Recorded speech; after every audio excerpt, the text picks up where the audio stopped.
closer, and we're gonna take our first control, which is the wrist control. And we're gonna be using that to get our pinch headlock. So first thing we're gonna cover is 3 ways that you can get that wrist control and the pinch headlock. We're gonna show you a finish, and we've got a little bonus technique for you as well, so make sure you watch till the end. The setup that I'm gonna use is gonna be dependent on what he's doing here. I can't really control how he's gonna react or what he's gonna do when he's at any kind of a distance here. So if his arms are a little bit looser out, maybe more traditional, what I'm looking to do is I'm gonna blind him. So when I blind him, I'm just gonna touch him on his forehead. I'm not like looking to smack him on his forehead. I do that sometimes too, but for this move, what I want him to do is kind of be hypnotized. So I'm just gonna blind him just long enough for me to grab his wrist. Now, as I grab his wrist, I'm low here. You can see that I've got my fingers like right on his finger meat, and I've got his knuckle controlled with my thumb. And I'm gonna immediately cover it with my other hand. Now, I've still got distance to close, so I'm gonna do that 2 ways. I'm gonna pull my lats back, and I'm gonna move my body into him. So now I'm really strong, and you see I really now have opened this space up here. So what I'm looking to do now is I'm looking to take this arm and take my underhook. At the same time, I'm stepping in with this back leg. So I'm gonna dig this underhook and step in with my back leg. Now it's important as I take this that I really get this arm up high so that he can't take a whizzer, because if he can pull this whizzer down, now we've got a different fight. I'm gonna go palm down with this top hand, palm up with the other hand. I've got a couple of things now gonna happen. I'm gonna shrug my head up, my shoulder up, and dig in with my head.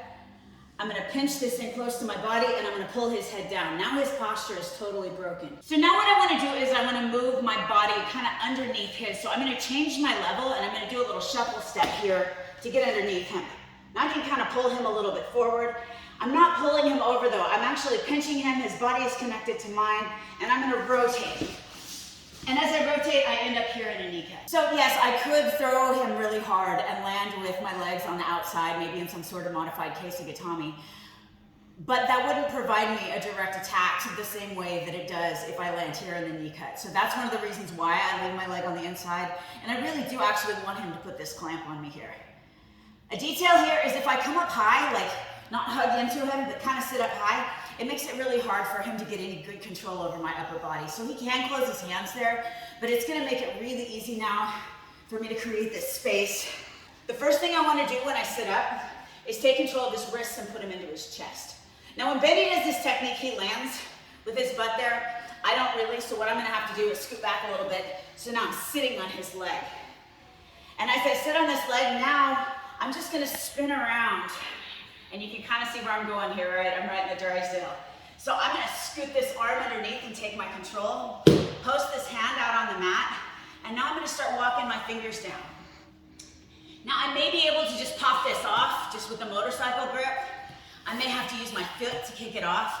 But either way, now that I've got this broken, I'm gonna go ahead and slide my knee back inside, throw my Bendy lock on, straighten his leg, finish my knee bar, and as always, I get back on top.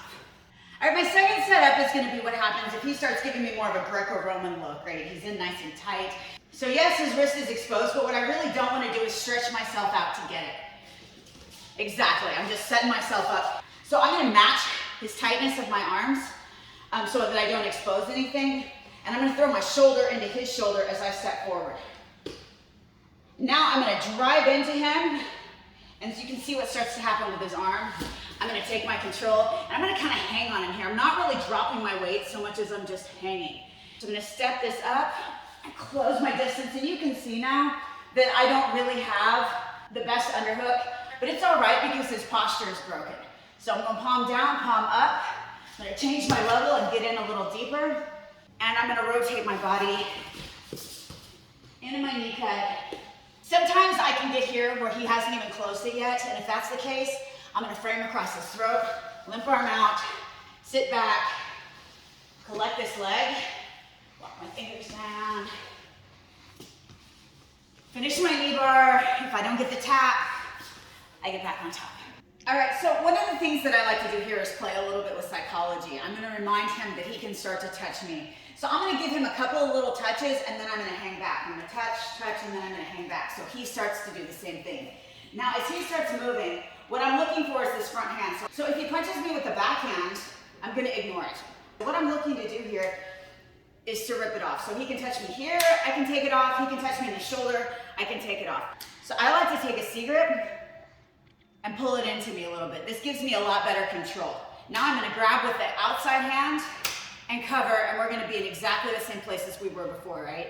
So I'm gonna pull this in with my lats, and I'm gonna step in with my body.